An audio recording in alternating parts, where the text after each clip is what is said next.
श्री हनुमान जन्म की कहानी।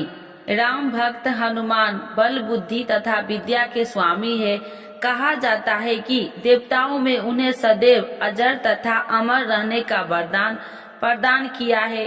यही कारण है कि कलयुग में भी उनके होने का संकेत कभी न कभी हमें मिलता ही रहता है। इनकी आराधना भगवान शिव के रुद्र अवतार के रूप में की जाती है। पौराणिक कथा के अनुसार राजा दशरथ के जब कोई संतान नहीं हुई, तब उनके कुल गुरु महर्षि वशिष्ठ ने पुत्र यज्ञ के आयोजन का परामर्श दिया। दूर दूर से इस यज्ञ में भाग लेने के लिए एक से एक विद्वान महात्मा आए तथा यज्ञ को सफलता पूर्वक पूरा किया।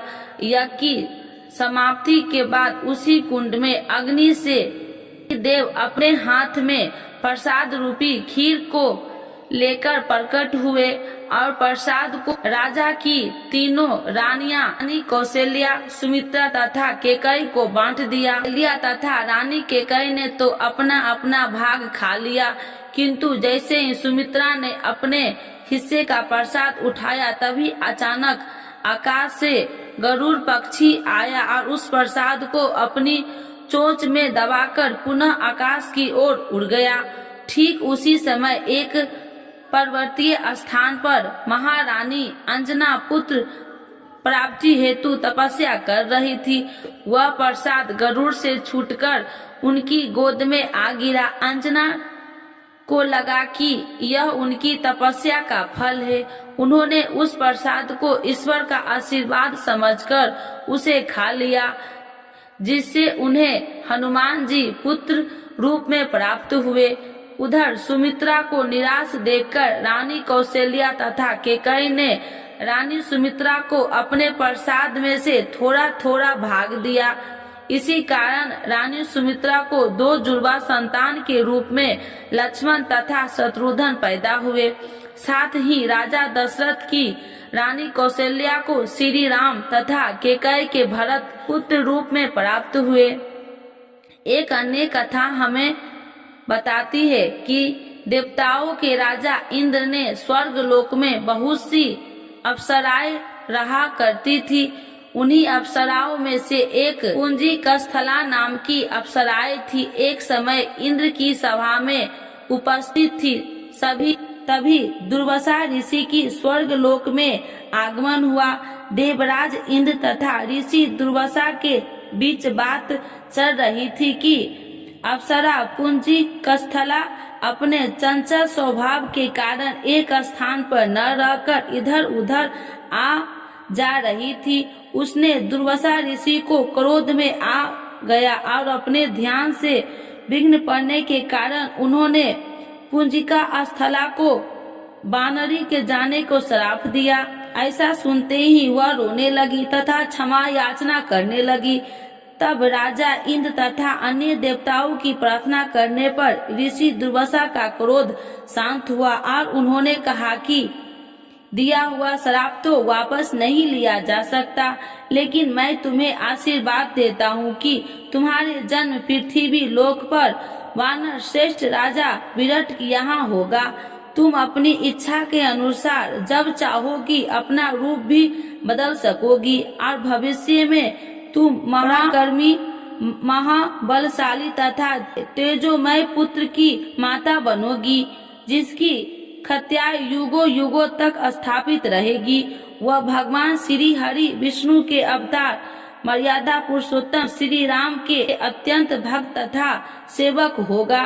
श्री राम जीवन की उसकी बहुत बड़ी भूमिका होगी तथा वह उनके कई कार्यों में सिद्ध होगा। उसी श्राप के परिणाम स्वरूप पुंजी कस्थला का जन्म मृत्यु लोक में राजा विराट के यहाँ पत्नी के गर्भ से हुआ था तथा उनका नाम अंजना रखा गया। अंजना जब विवाह योग्य हो गई तो राजा विराट ने वानर राज केसरी से उनका विवाह करा दिया, जिसके पश्चात श्री हनुमान जी का जन्म हुआ।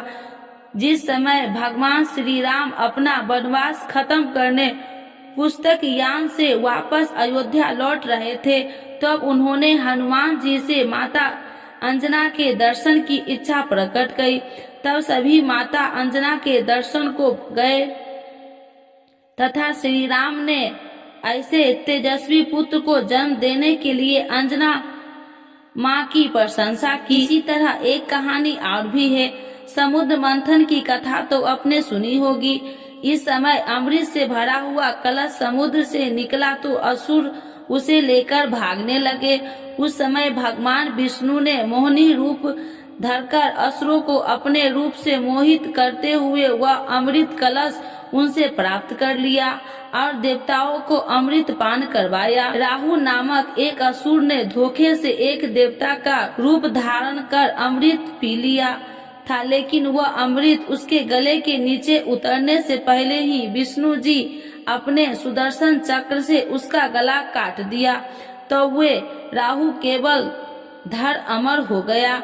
कहते हैं कि श्री हरि विष्णु का वह रूप इतना सुंदर था कि भगवान शिव ने जब वह रूप देखा तो वे भी मोहित हो गए और उनका तेज संकलित हो गया। भगवान शिव ने उस तेज को संभाल पाना किसी भी वश में नहीं था। सभी देवता विचार करने लगे कि इस तेज का क्या किया जाए। तभी सभी देवताओं की सलाह मानकर विष्णु जी ने इस तेज को धारण करने की क्षमता प्रदान करते हुए तपस्या कर रही थी अंजना के गर्भ में स्थापित कर दिया, जिससे शिव जी के 11वें रुद्रावतार के रूप में महाबलशाली श्री हनुमान जी का जन्म हुआ। आरती श्री हनुमान जी की। आरती कीजे हनुमान लला की, दुष्टि दलन रघुनाथ कला की। जाके बल से गिरबल कापे, रोग दोष जाके निकट न झाके। अंजनी पुत्र महाबलदाई, संतन के प्रभु सदा सहाई। आरती कीजे हनुमान लला की। देवी रघुनाथ पठाए, लंका जारी सिया सुधि लाए। लंका सुकोट समुद्र सिखाई, जाति पवन सुत बार न लाई। आरती कीजे हनुमान लला की। लंका जारी असुर संघारे, सिया राम जी के काज सवारे। लक्ष्मण मूर्छित परे संकारे, आनि सजीवन प्राण उबारे। आरती कीजे हनुमान लला की। पैठी पताल तोरी जमकारे, अहि रावण की भुजा उखाड़े। बाएं भुजा असुर दल मारे, दाहिनी भुजा संत जन तारे। आरती कीजे हनुमान लला की। सुन नर मुनि आरती उतारे, जय जय जय हनुमान उचारे। कंचन थाल कपूर लो छाई, आरती करते अंजना माई। आरती कीजे हनुमान लला की। जो हनुमान जी की आरती गावे, वैसे बैकुंठ परम पद पावे। आरती कीजे हनुमान लला की। दुष्ट दलन रघुनाथ कला की। तो एक बार बोलिए प्रेम से श्री हनुमान जी की जय। पवन सुत हनुमान की जय। श्री राम भक्त हनुमान की जय।